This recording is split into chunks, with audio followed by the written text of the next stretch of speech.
What up guys, my name is Tom Alexander and welcome to the club. This is our weekly review show where we look at pretty much whatever the hell we want to. And this week we are looking at Spider-Man. And, oh yeah, that's... Spider-Man. That's Elena. Spider-Man, Spider-Man, does whatever a spider can. Spins a web any size, catches thieves just like flies. Look out, here comes the Spider-Man. So it's only been a few years since Spider-Man 3 came out, and yet they decided to reboot the entire franchise rather than bond it up and just have a new Spider-Man. And you know what? I'm glad that they did. Yeah, the majority of this film is seen before in Raimi's versions back in the 2000s, but that doesn't matter. I mean, I've read several origin stories of Spider-Man in the comics anyway, so what do I care if I see it another few times in the film? Especially seeing that all the actors picked for this film are in vast improvement on the actors picked for the previous three. So rather than continuing on with the current universe, the people behind the new film decided to reboot the entire thing and create a comic book movie that is close to the source text, something that is the fashion nowadays. So they sent our web-headed hero back to school and collected a brilliant collection of actors along the way. Andrew Garfield, taking the role of Peter Parker, was born for the role, as if Stan Lee and Steve Ditko wrote the role for him all those decades ago. I'm not bashing Tobey Maguire's performance, but when you see Garfield in action, you instantly see that he is the better choice than Maguire ever was.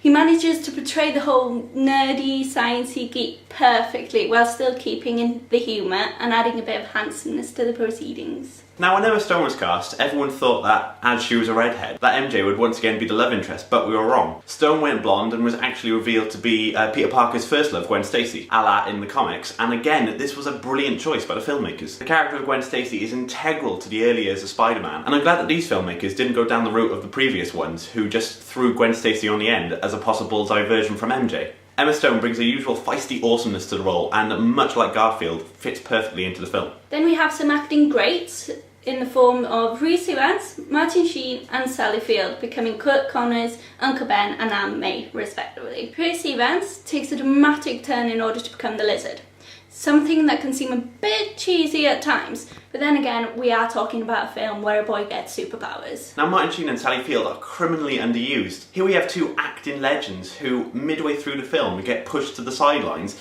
and then we never hear from them until the finale of the piece. Now, both actors, in their short time in the film, brought an incredible warmth to each of their characters, and I only hope that both of them get a lot more screen time in the sequels, and yes, I know one of the characters will mainly have to be flashbacks. Now, there's not a lot wrong with this film, but there are a few things. For example, half of the storyline was removed midway through the edit, so that it would be revealed in a later film. We arrived waiting for the untold story, only for it to remain untold for another film. Also, there's this whole section near the end about some sort of bio-attack that could have been played a lot better than it actually was. But there are also a lot of right things with this movie. And the main thing, the one thing that makes this film a brilliant view into the early life of Peter Parker is his romance with Gwen Stacy. And one of the reasons that this works and doesn't become a sloppy cliche like the relationship between Kirsten Dunst and Tobey Maguire is because of the new film's director, the mastermind behind 500 Days of Summer and the aptly named Mark Webb. If anyone has seen 500 Days of Summer, then you will know that Webb has a way with romance. Rather than making it all lovey-dovey, he makes it real. There's a brilliant scene within Amazing Spider-Man where Peter tries to ask Gwen out. Yet during the whole exchange, not a single word is uttered. Instead, what we get is a true-to-life, awkward moment of a teenager trying to ask a girl out.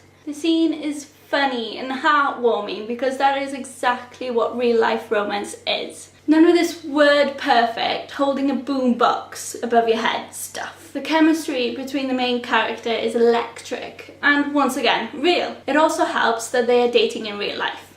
Bastards. So all in all, it is a brilliant film. It's not the best comic book movie out there. That is still held by the Avengers. But it comes pretty damn close. I mean, this film is equal to Spider-Man 2 awesome. That's how good this film is. So, that's what we thought. If you agree or not, then leave us a comment down below. Like, subscribe, visit wearethewritingpeople.co.uk. So next week we'll be looking at the final part of the Hunger Games trilogy, Mockingjay. So until next week, guys. Andrew Garfield!